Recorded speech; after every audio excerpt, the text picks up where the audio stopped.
PG అయిపోయిందా? ఆ తర్వాతేంటి అని ఆలోచిస్తున్నారా? అయితే ఈ విశ్లేషణ ఖచ్చితంగా సహాయపడుతుంది. పోస్ట్ గ్రాడ్యుయేషన్ తర్వాత ఎలాంటి అద్భుతమైన కెరియర్ అవకాశాలు ఎదురుచూస్తున్నాయో వాటి గురించి మనమిప్పుడు వివరంగా తెలుసుకుందాం. చూడండి, పోస్ట్ గ్రాడ్యుయేషన్ అవ్వగానే చాలామందికి వచ్చే ప్రశ్న ఇదే. ఇప్పుడు ఏం చేయాలి? అసలు ప్రయాణం ఇక్కడే మొదలవుతుంది కదా.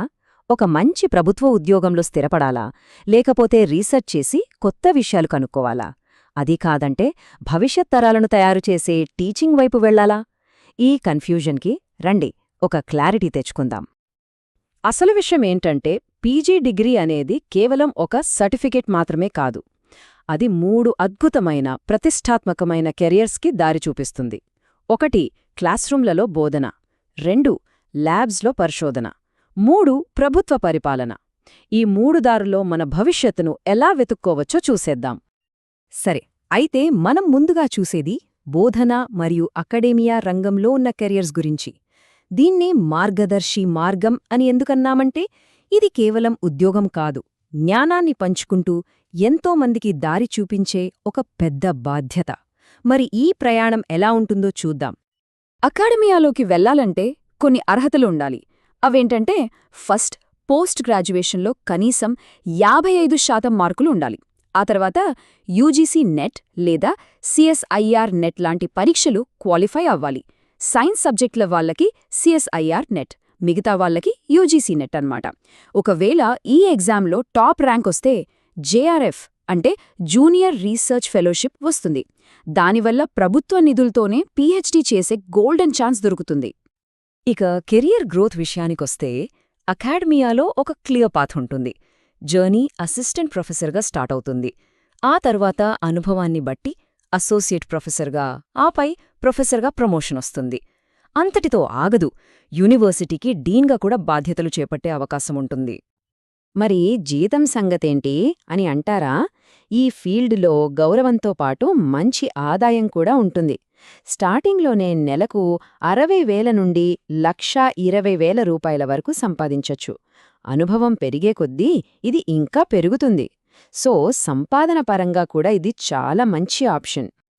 అందుకే అంటాం, టీచింగ్ అనేది కేవలం జాబ్ కాదు, ఒకేసారి జ్ఞానాన్ని పంచడం, మంచి సంపాదన, సమాజంలో గొప్ప గౌరవం, ఈ మూడింటిని ఇచ్చే ఒక అద్భుతమైన మార్గమిది. సరే, టీచింగ్ ప్రపంచం నుండి ఇప్పుడు మనం నేరుగా ఆవిష్కరణల ప్రపంచంలోకి వెళ్దాం. అదే సైంటిఫిక్ రీసెర్చ్. దీన్ని మార్గదర్శకుడి మార్గం అని పిలుస్తాం.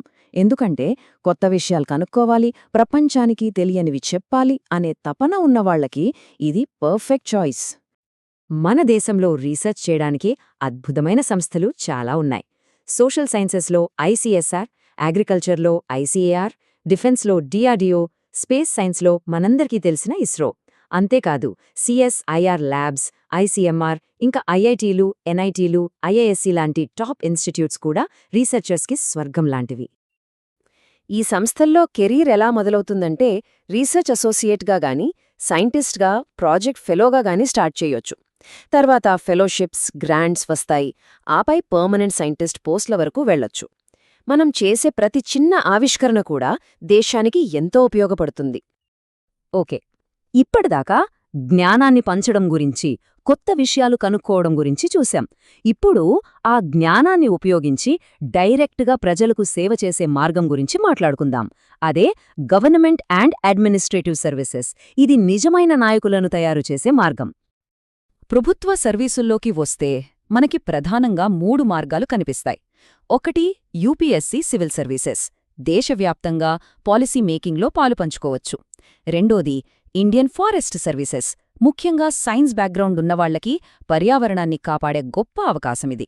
3 రాష్ట్ర స్థాయిలో సేవ చేయాలనుకునేవాళ్లకి స్టేట్ పబ్లిక్ సర్వీస్ కమిషన్స్. దారులు వేరేనా, గమ్యం మాత్రం ప్రజాసేవే. ఈ ఉద్యోగాల స్పెషాలిటీ ఏంటంటే మంచి జీతం, జాబ్ సెక్యూరిటీతో పాటుగా వీటన్నింటికంటే ముఖ్యంగా ప్రజల జీవితాల్లో నేరుగా మార్పు తీసుకురాగలిగే అధికారం, అవకాశం లభిస్తాయి. అది చాలా సంతృప్తినిస్తుంది. చూసారుగా, మనం 3 వేర్వేరు దారుల గురించి మాట్లాడుకున్నాం. ఒకటి టీచింగ్, ఒకటి రీసెర్చ్, ఇంకొకటి అడ్మినిస్ట్రేషన్. ఇవి పైకి వేర్వేరుగా కనిపించినా వీటన్నింటినీ కలిపే ఒక కామన్ పాయింట్ ఉంది. అదే మన పీజీ డిగ్రీ మనకిచ్చే ఇంపాక్ట్, దాని ప్రభావం. అసలు ఈ కెరియర్స్ని ఎందుకు ఎంచుకోవాలి?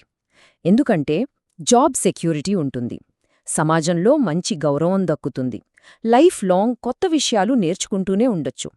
అన్నిటికన్నా ముఖ్యంగా ప్రజలకు సేవ చేసే అవకాశం దొరుకుతుంది. అంటే ఒక బ్యాలెన్స్డ్ లైఫ్తో పాటు ప్రొఫెషనల్ రికగ్నిషన్ కూడా లభిస్తుందన్నమాట. ఒక్క విషయం బాగా గుర్తుపెట్టుకోవాలి. పోస్ట్ గ్రాడ్యుయేషన్ అనేది మన చదువుకి ఫుల్ స్టాప్ కాదు.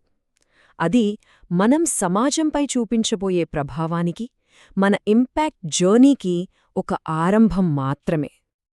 ఇప్పటిదాకా మనం సంపాదించిన జ్ఞానం ఒక పవర్ లాంటిది. దాన్ని ఉపయోగించి సమాజానికి సేవ చెయ్యొచ్చు, ఎంతోమందికి స్ఫూర్తినివ్వచ్చు, మన దేశాన్ని ముందుకు నడిపించొచ్చు. ఆ శక్తి ఇప్పుడు మన చేతుల్లో ఉంది. మరి ఆ శక్తిని ఎక్కడ ఉపయోగిస్తారు? క్లాస్రూంలోనా? ల్యాబొరేటరీలోనా?